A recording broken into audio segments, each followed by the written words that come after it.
Ganda ka? Ganda yarn? Ito na ang nagmamaganda at feeling diva, Wanda! Wanda! Grabe naman ang pag-shine ng katrabaho mong wala nang ang ambag. Nagiging pabigat pa. Ala! Tapos malalaman mo na mas mataas pa ang sahod niya. Hala! Mga yes, friend, it's me. It's your girl DJ Ganda Wanda. Kasama nyo na ngayong Monday na naman, mga yes, friend. Haharapin mo na naman ang mga trabahong iniwan mo ng Friday at ang mga trabaho mong paparating pa lang. On the way na sila, nararamdaman ko medyo marami-rami ito.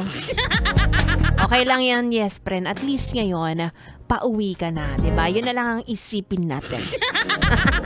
Well, sa totoo lang, gaya ng mga sinasabi ng nakararami, wala namang trabahong madali. Lahat yan mahirap. Sadyang minsan, ang nagpapabigat at nagpapahirap lang talaga, yung mismong katrabaho mo. Hala.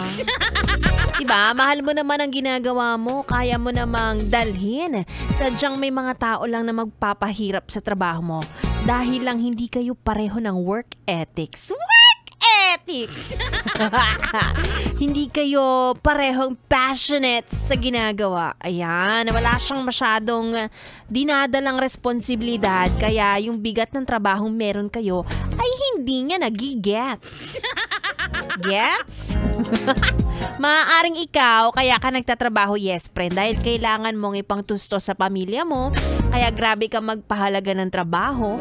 Maaring yung katrabaho mo, wala lang, gusto niya lang magka-work dahil wala lang siyang magawa sa buhay at sa bahay. Or gusto niya lang magpa-cute sa office araw-araw, ganun. Sana talaga lahat. Kaya wala siyang pakialam kahit makaperwisyo siya ng trabaho ng iba. Uy, pwede namang pwede namang maging syunga-syunga, wag lang araw-araw, wag kayo nandadamay ng iba. Magbigay ka naman ng character development bago matapos ang taong ito, nakakaloka ka. Kaya iwas-iwasan nyo ang mga ganyang klase ng tao dahil nakakahawa po yan. Sakit yun. At mas kailangan para sa'yo na naapektuhan, yes, friend, mas kailangan manaig na nagtatrabaho ka hindi para sa katrabaho mo, kundi para sa pamilya mo, para sa mga bayarin at para sa sarili mo rin. Ganon. Bawas-bawasan ang paglalagay ng emosyon sa trabaho. Iwan mo na yan sa bahay ninyo. Anyway, tuloy-tuloy ang ating tugtugan ngayong Monday evening. Kasama niyo ako hanggang alas 9 ng gabi. Dito lang sa stasyong number 1 sa Kalokohan. 101.1 Yes FM.